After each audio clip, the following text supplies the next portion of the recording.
Friends, CTET special में आज मैं आपके लिए लेकर आई हूँ हमारे सीडीपी के इम्पॉर्टेंट क्वेश्चंस।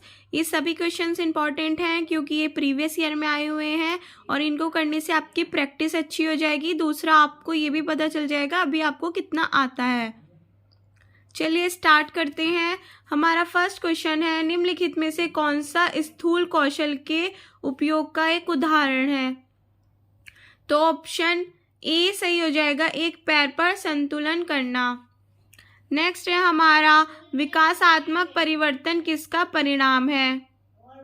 तो इसका भी ऑप्शन ए करेक्ट हो जाएगा, आनुवांशिक और पर्यावरण परिस्थितियों का अनूठा संयोजन। नेक्स्ट है हमारा, 2 से 6 वर्ष की अवधि क्या कहा जाता है? तो ऑप्शन बी करेक्ट हो जाएगा, प्रारंभिक बचपन।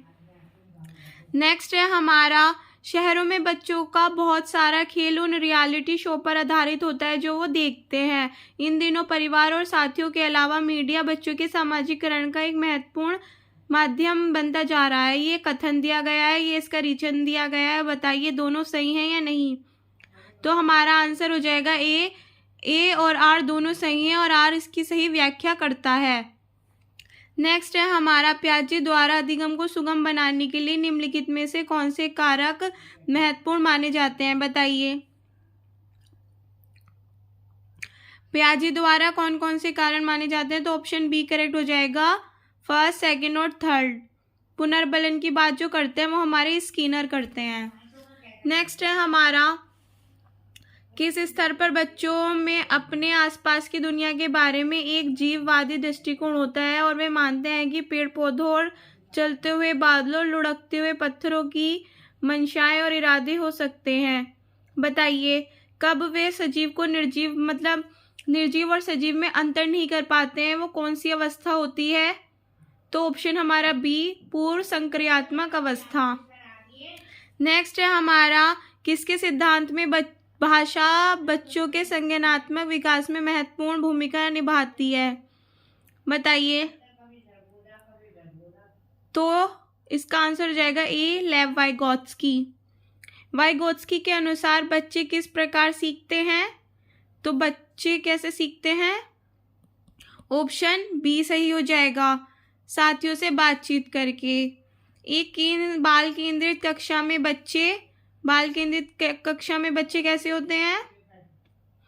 ज्ञान के सक्रिय निर्माता के रूप में लगे होते हैं। ऑप्शन बी करेक्ट हो जाएगा। नेक्स्ट है हमारा, ये हमने ऑप्शन ए दिए गए हैं, ये तर्क दिए गए हैं, हमें मिलाना है और ये हमारे कोलबर्ग के सिद्धांत के अनुसार दिए गए हैं। बताइए।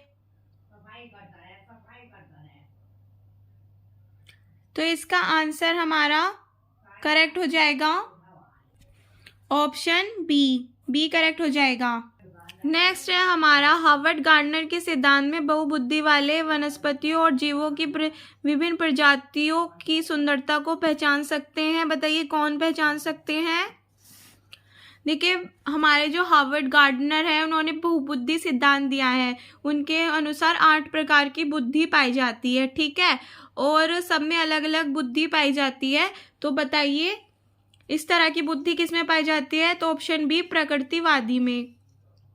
राष्ट्रीय शिक्षा नीति 2020 क्या सिफारिश करता है? तो वो सिफारिश करता है बहुभाषावाद की। तो ऑप्शन ए करेक्ट हो जाएगा। नेक्स्ट है हमारा, एक शिक्षिका ये धारणा रखती है कि लड़के अधिक बुद्धिमान और जोखिम लेने वाले होते हैं, लड़कियां आज्ञाकारी और ईमानदार होती हैं। वो किस तरह की धारणा है? बताइए। तो ये गलत है, पक्षपात वाली है। तो ऑप्शन ए करेक्ट हो जाएगा, जेंडर पक्षपात। एक हमें कथन दिया गया है, उसका रीजन दिया गया है, हमें बताना है कि ये कथन इस रीजन के अकॉर्डिंग सही है या नहीं। शिक्षकों को बच्चों का आकलन करने के लिए विभिन्न प्रकार की आकलन तकनीक और विधियों का प्रयोग करना चाहिए। बिल्कुल सही बात है। कोई भी एक मूल्यांकन तकनीक बच्चे की प्रगति और विकास के क्षेत्रों में के बारे में जानकारी प्रदान करने में सक्षम नहीं होती। बिल्कुल ये भी सही है। तो ऑप्शन ए और आर दोनों सही हैं और आर सही व्याख्या करता है ए की। तो ऑप्शन ए हमारा करेक्ट हो जाएगा यहाँ पर, ठीक है। नेक्स्ट है हमारा, निम्नलिखित में से कौन सी स्थिति सीखने के लिए आकलन को नहीं दर्शाती है? बताइए कौन सी स्थिति सीखने के लिए आकलन को नहीं दर्शा रही है? तो ऑप्शन सी सही हो जाएगा, प्रदर्शन बढ़ाने के लिए छात्रों के बीच लगातार तुलना की जाती है।